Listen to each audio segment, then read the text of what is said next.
Now children, after deriving this relationship between the fraction of the immersed volume and the density of the solid and liquid, let's do 2-3 numericals related to this expression. So I have the first question as an iceberg of density 917 kilogram per meter cube floats on seawater of density 1026 kilogram per meter cube. You all know that ice floats on water because density of ice is less than density of water. Here we have seawater. Okay, so its density is more than the density of normal water. Now, what percentage of volume of iceberg remains submerged in water? You need to just calculate the percentage which will remain immersed in water. Now, we'll use the expression we have just derived. That means we have V dash. What was V dash? Immersed volume upon V total volume. So, this is the ratio between the submerged volume and the total volume. This is equal to the density of the solid upon density of liquid. Now, what is the solid over here? The iceberg. What is the density of iceberg? 917. What is the liquid into consideration? It is the seawater with density 1026. Right? So, when you solve this, you are going to get it as, you need the percentage. So, you need to calculate the percentage. This is the ratio. Basically, children, this is the ratio between the immersed volume and total volume. Now, this you need it as a percentage. So, over here, I will multiply it by 100 to get the percentage. And when you calculate this, you will get it as 89.3%.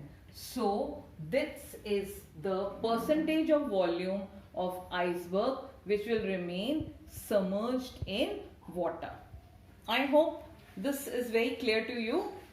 It had only substitution involved, but remembering this relationship was very important. Now you come to another numerical.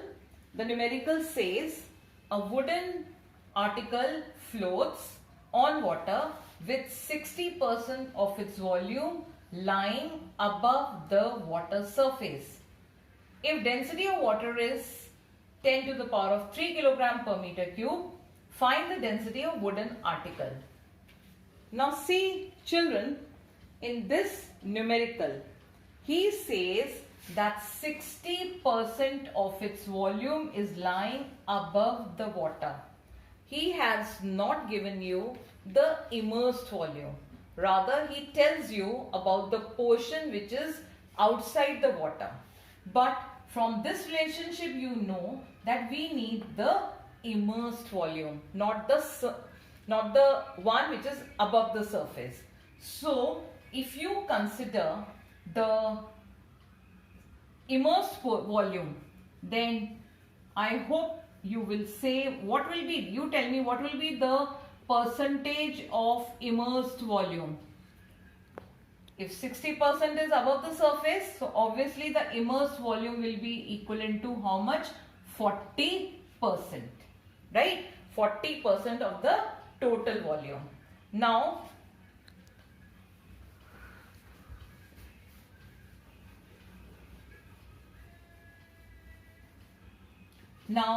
let's consider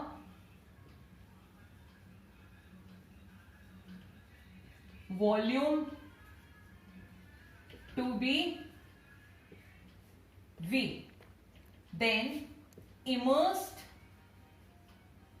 volume will be equal to 40%, that means 40 upon 100 into V. This is the immersed volume. Now come to the relationship V dash upon V is equal to the density. I write it as rho, okay, and then density of the liquid. So what is the immersed volume? 40 V upon 100.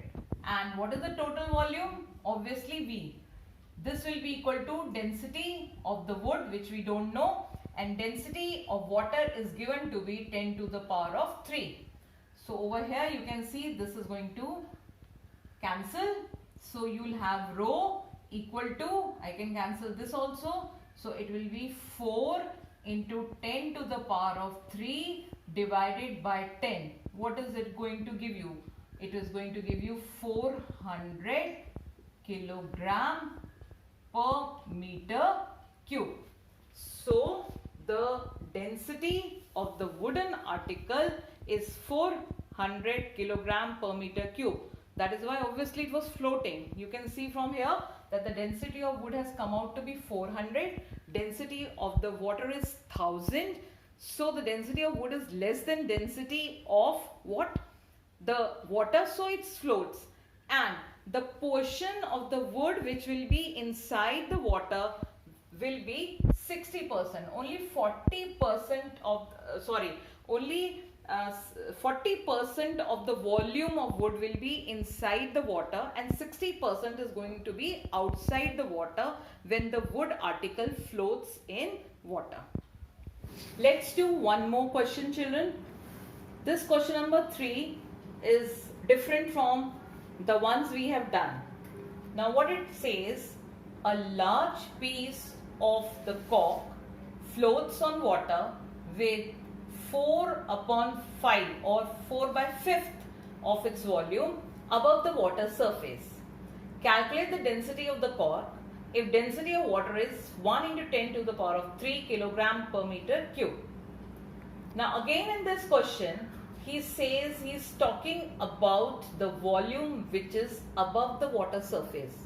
And the relationship which we know is, it wants us to know the volume which is immersed. So let the volume of cork be V. We have assumed the volume of the cork be V. This is the total volume of the cork that we have assumed. Now what does the question says? That above volume of cork above the surface, right? Above the surface is 4/5 of its volume. That means it is equivalent to 4/5 of the total volume. This is the volume of the cork above the surface. So what is the immersed volume? How do you calculate the immersed volume? Immersed volume will be equal to total volume minus the volume which is in above the surface.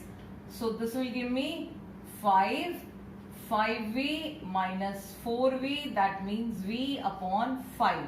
So children, the volume which is immersed is V/5, right? Now let's use the relationship which says V dash upon V is equal to density of the solid upon density of liquid. So V dash is immersed volume. We have found the immersed volume to be V/5. So let's put this as V/5 upon V, the total volume, right, is equal to density of the solid. We needed the density of the cork and cork is the solid. So here I can leave it as density of the cork upon density of the liquid. What is the density of the liquid? 10 to the power of 3. Now you all know V and V will cancel. So the density of the cork will be equal to 1000 divided by 5. This is going to give you 200 kilogram per meter cube. So just say the density of the cork is coming out to be just 200 kilogram per meter cube, which you can see is very less than the density of water, which is 1000 kilogram per meter cube. No doubt the cork floats above the surface, nearly on the surface of the water. It is its immersed volume, just see, is only 1/5 of the total volume.